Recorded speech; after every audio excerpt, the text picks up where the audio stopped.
आए दिन महिलाओं के ऊपर अत्याचार हो रहा है इस भाजपा की सरकार में। दिन दहाड़े लोग गोलियां मार दे रहे हैं, पूरे के पूरे घरों को लोग साफ कर दे रहे हैं, लोग जान से मार दे रहे हैं। कोई खौफ नहीं है, कोई कानून का कोई डर नहीं है। युवा परेशान है।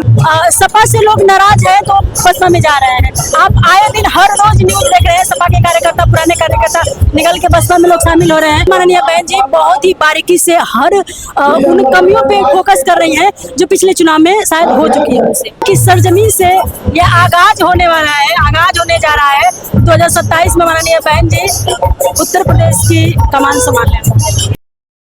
नमस्कार, आप देख रहे हैं हिंदी दस्तक न्यूज। अभी हम मौजूद है उत्तर प्रदेश के जनपद मऊ के मोहम्मदाबाद कोना विधानसभा सीट पर। बहुजन समाज पार्टी के बड़ी रैली है, कार्यकर्ता सम्मेलन, और इस सम्मेलन में बहुजन समाज पार्टी आज क्या कुछ करने जा रही है, हम लोगों से बात जानने का प्रयास लगातार कर रहे हैं। हमारे साथ बातचीत करने के लिए बहुजन समाज पार्टी और बहुजन मिशनरी सिंगर प्रीति बौद्ध जी जानने का प्रयास करेंगे, क्योंकि अभी मऊ मौजूद है। मऊ जनपद में, मऊ जनपद की रहने वाली है। मऊ जनपद की राजनीति पर हम चर्चा करने का प्रयास करेंगे। मैम स्वागत है।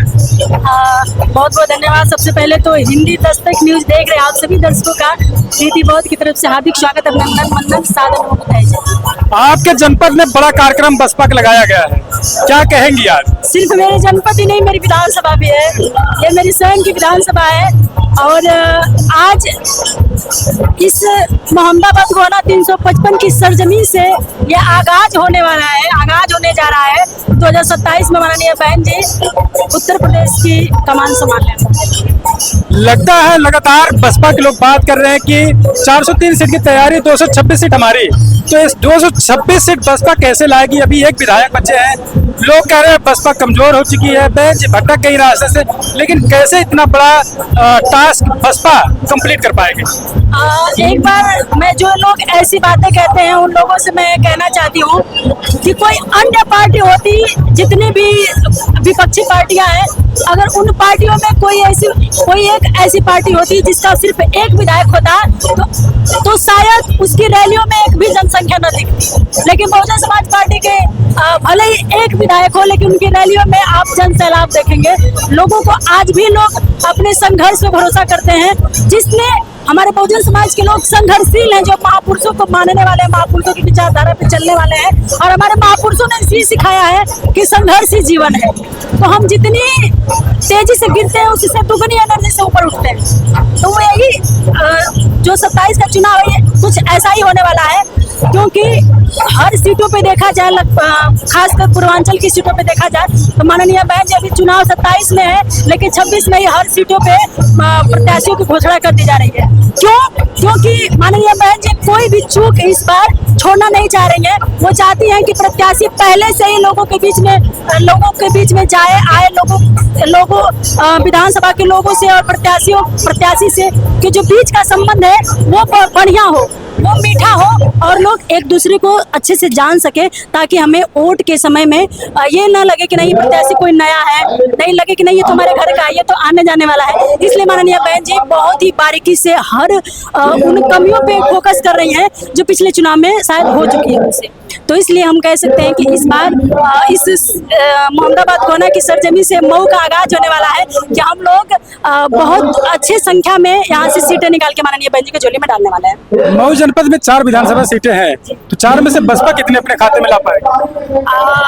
अब ये तो अभी तो हम मोहम्मदाबाद के हैं, तो मोहम्मदाबाद से बता सकते हैं कि अभी तो बाकी सीटों पे हमने अभी एनालिसिस किया नहीं, लेकिन मोहम्मदाबाद से हम बता सकते हैं कि मोहम्मदाबाद की सीट हम लोग जीत रहे हैं। मोहम्मदाबाद क्योंकि युवाओं की पहली पसंद, जो माननीय बहन जी जो युवाओं को भागीदारी दी है, माननीय जेके आजाद भैया जी सिर्फ एक नए चेहरे नहीं है, ये आज से नहीं, लगभग हमारे होशों में जब से मुझे होश हुआ राजनीति में, तब से मैं इनका चेहरा देखती हूँ। समाज के हर जगह पहुँचते हैं, चाहे वो बिहार हो, चाहे वो किसी भी राज्य में माननीय जेके आजाद भैया जी बहुजन समाज पार्टी के लिए पहुँचते हैं, चाहे वो पंचायत का चुनाव हो, प्रधानी का चुनाव हो, कहीं भी समाज के लोग अगर उनको बुलावा देते हैं तो आज से नहीं, वो पहले से ही लोगों के बीच में रहते हैं। और आज उनको चुन के माननीय बहन जी ने विधानसभा में भेजा है, तो युवाओं में एक जोश है, युवाओं में खुशी है कि नहीं हमारे बीच में हमारे भाई आए हैं, तो हम उन्हें उनका साथ दे के भारी से भारी मतों से यहाँ से विजय बना के विधानसभा में भेजने का काम करें। जेके आजाद जी विधानसभा चुनाव पहली बार लड़ रहे हैं जी, पहली बार लड़ना क्या लगता है?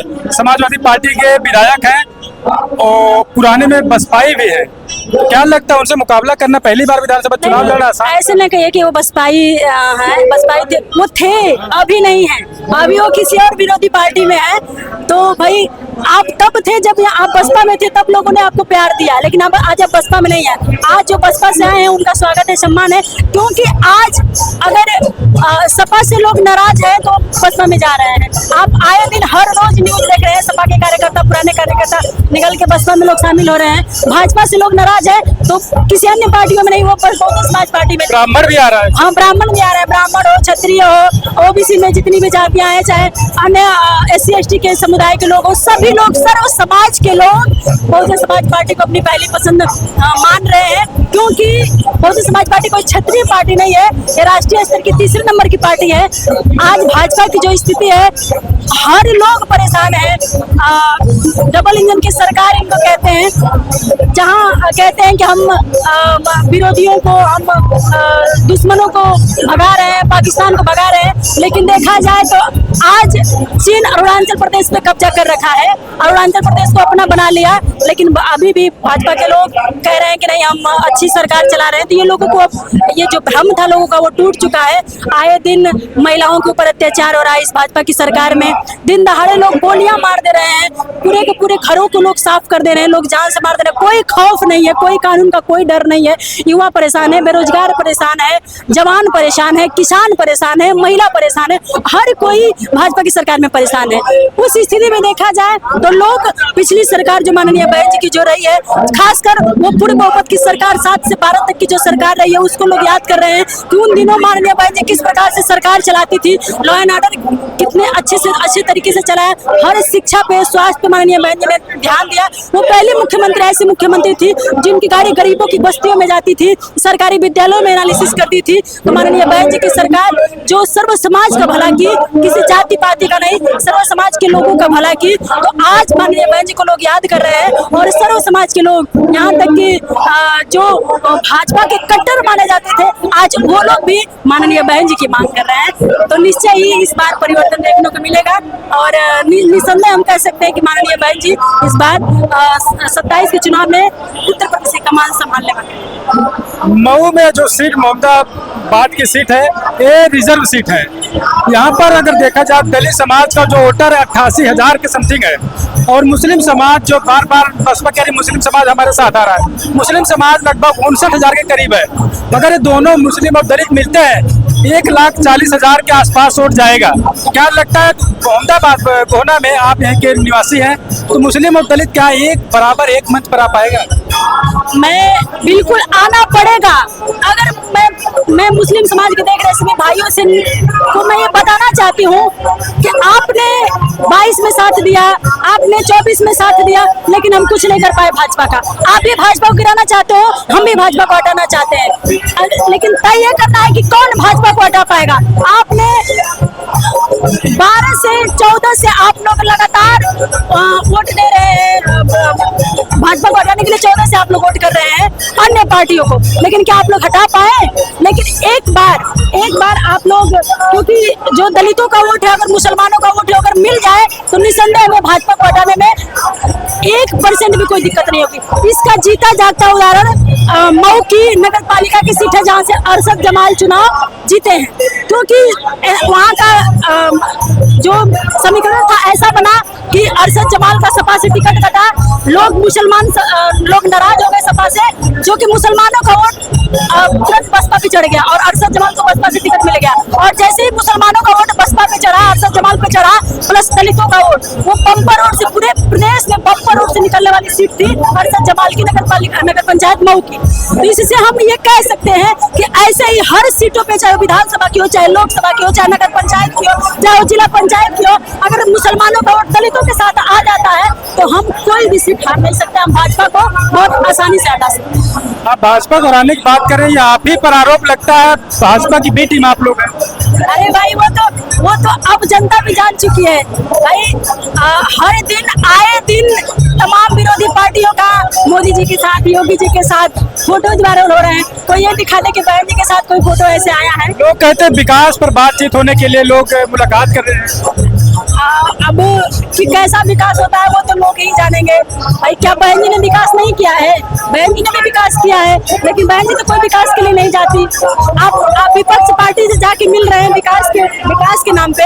मुझे नहीं लगता कि आपको जरूरत है। अगर आपको विकास करनी है तो अपनी सरकार बनाइए विरोधी पार्टियों से हट के। तो ये बिल्कुल ही ये निहायती ये लोग आरोप लगाते हैं कि बी टीम है, और जो लोग ये वही लोग नैरेटिव फैलाते हैं जो वाकई भाजपा की बी टीम है, जिनके पूरे के पूरे खानदान जाके भाजपा में बैठे हुए हैं। वो लोग आरोप लगाते हैं कि Bahujan Samaj party B team है। हालांकि बहुजन समाज पार्टी का दूर दूर से कोई भी नेता कार्यकर्ता भाजपा से लिंक नहीं देखेंगे।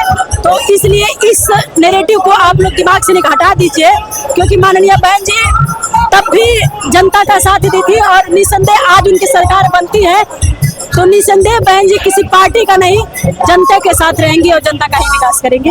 ये मैं दावे के साथ, विश्वास के साथ, पूरे जनता के विश्वास ये बहन जी पे है, और इसमें कोई शक नहीं है कि माननीय बहन जी सिर्फ और सिर्फ जनता के लिए सोचती हैं। तो बस यही निवेदन है, अपील है कि आने वाले 27 में आप लोग घबराइए नहीं, डरिए नहीं, लोगों के बहलावे में फुसलावे में नहीं आइए। और फिर से अगर चाहते हैं कि विकास की सरकार आए, 2007 से 12 की सरकार जो लॉ एंड ऑर्डर की सरकार रही, इस सरकार को अगर देखना चाहते हैं आप लोग, तो आने वाले 27 में आप लोग बढ़ चढ़ के हिस्सा लीजिए। माननीय बहन जी को उत्तर प्रदेश की कमान के लिए आप लोग हर विधानसभा से बहुजन समाज पार्टी के प्रत्याशी को भारी से भारी मत दीजिए। आखिरी छोटा सा सवाल होगा, कम शब्दों में दीजिएगा जरा सा। प्रीति बौद्ध 27 में सरकार बनाने के लिए कितनी मेहनत करेंगे? प्रीति बौद्ध की जितनी जान है, जितना हो सके हम उतनी अपनी जी जान लगा देंगे।